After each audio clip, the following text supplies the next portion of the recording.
बिस्मिल्लाहिर्रहमानिर्रहीम। जी नाज़रीन, मैं हूं आपका मेज़बान अली अकबर बड़ैच। आप देख रहे हैं ऐना न्यूज़ चैनल।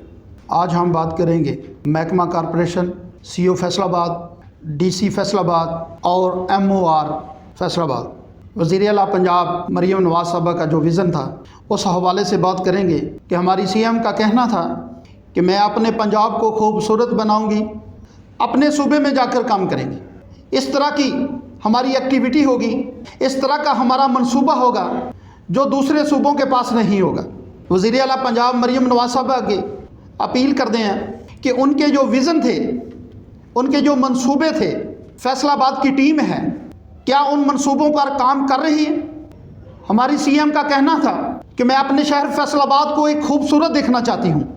इस पर एक अच्छे ईमानदार अफसरान तैनात किए जिन्होंने बड़ा अच्छा वर्क भी किया, जिनमें सबसे ज़्यादा किरदार जो हमारी MOR अज़मा फरदौस साहबा, जो इनके साथ इनकी टीम थी, उन्होंने नहायत ईमानदारी से काम किया। और उस काम को जो हमारे DC फैसलाबाद हैं, जो ACCT फैसलाबाद हैं, और उसने अपनी काबिलियत दिखाई है। उसने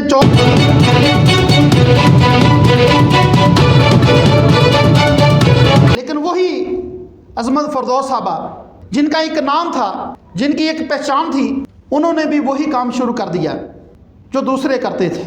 उन्होंने कहा कि अगर मैं अकेली ईमानदारी में रहूँगी, मेरे ब्रांडेड सूट, मेरी ब्रांडेड गाड़ी कहाँ से आएगी? मैं इन चीज़ों से महरूम रह जाऊँगी। ईमानदारी को मैंने क्या करना है? जो काम करना था मैंने कर दिया।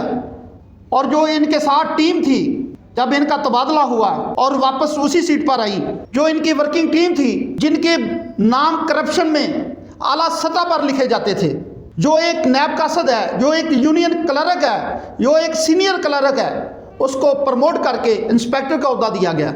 उनको अपने साथ मिलाया, अपने ड्राइवर और गनमैन को भी उस राह पर लगा दिया कि सुबह को कार्रवाई होगी, शाम को खरीदो फरोख्त होगी, कि जो मेरे नीचे काम करेगा, जो मैं हुक्म दूंगी, आपने बस वही काम करना है। आपने वज़ीर आला पंजाब के विज़न को नहीं लेकर चलना, आपने मेरे विज़न को लेकर चलना है। ये बाज़ारों में जो स्टॉल लगे हुए हैं, ये कभी ख़त्म नहीं होगा। अब हमने सिर्फ एक ही काम करना है और अपने अफसरान को राज़ी रखना है। कुछ नामों का हमें पता है, कुछ चेहरों का भी हमें पता है। कोई ऐसी इंक्वायरी होगी, उसमें हम साबित करेंगे ये इंस्पेक्टर, ये बेलदार, ये ड्राइवर, ये गनमैन और इसके ऊपर जो अफसरान वाला हैं, कौन कौन इसमें शामिल है। जिस टैक्स से इनको सैलरी दी जाती है, उनसे इनकी तसल्ली नहीं हुई। इन्होंने गरीब कि हम इंक्रोचमेंट ख़त्म कर रहे हैं। अगर आप इंक्रोचमेंट के लिए उठाते, हम आपका साथ देते। अगर आप मरीम नवाज़ साहबा के विज़न के मुताबिक काम करते, हम आपका साथ देते। लेकिन आपने बस एक ही काम किया है, क्योंकि आपको पता है इसके बाद आपको MOR नहीं लगाया जाएगा। जब तक ये सीट पर हैं, जो माल इकट्ठा होता है वो दोबारा नहीं होगा। उन गरीबों के जो उठाए हुए सामान को बोली में लगाकर फरोख्त कर दिया, क्या उससे जुर्माना लेकर वापस करने का आपका हक नहीं? जिस गोदाम में लोगों के, गरीबों के टेबल, मेज़, कुर्सियाँ, कपड़े वगैरह पड़े हुए हैं, जब आप उनको देंगे नहीं, जब वहाँ पर आपका बंदा उनको मिलेगा ही नहीं, तो ज़ाहिर बात है साल बाद, 6 माह बाद उसकी बोली लगेगी या उसको आग लगा दी जाएगी। और जो इसमें अच्छी रेडी होगी, अच्छे कपड़े होंगे, अच्छा फ्रूट होगा, वो आप घर ले जाएंगे और बाकी जो बचेगा उसकी बोली लगाकर आप सेल आउट कर देंगे। उसके बाद जब बाज़ारों की बात करें तो वज़ीर आला पंजाब मरीम नवाज़ के विज़न के मुताबिक कानूनी तौर पर बाज़ार लगाना ममनू करार दिया कि कहीं पर भी बाज़ार नहीं लगेगा। जो फैसलाबाद सिटी की हदूद है, उसमें ऐसा गैर कानूनी बाज़ार जहां लगेगा उस पर कानूनी कार्रवाई की जाएगी। उस पर कानूनी कार्रवाई करने की बजाय वहां पर आपने मंथली इकट्ठी करने के लिए लोगों को भेज दिया। ACCT फैसलाबाद से अपील करते हैं, जनाबे वाला, जो आपकी MOR है, जो आपको सब अच्छा की रिपोर्ट देती है, آپ کسی ایسے بندے کو بیچ کر جس چیز کی ہم نشاندہی کر رہے ہیں وہاں پر دیکھیں کہ کتنے عرصے سے وہ بازار لگ رہے ہیں، اپنی منتھلی اکٹھی کرنے کی وجہ سے اس بازار کو ختم نہیں کر رہے، تو پھر آپ کو اس سیٹ پر بیٹھنے کا کوئی حق نہیں۔ ڈی سی فیصل آباد صاحب سے اپیل کرتے ہیں کہ اس جگہ پر کسی ایماندار آفیسر کو تعینات کیا جائے جو آپ کو سب اچھا کی رپورٹ دینے کی بجائے آپ کو ورکنگ کی رپورٹ دے، جو آئینہ دکھایا جائے وہ حقیقت کا ہو۔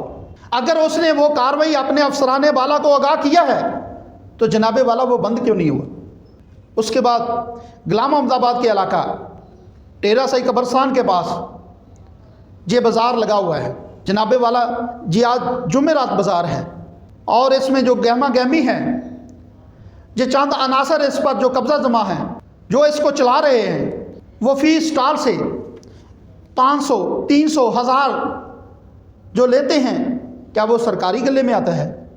کیا وہ سرکار کے خزانے میں جمع ہوتا ہے؟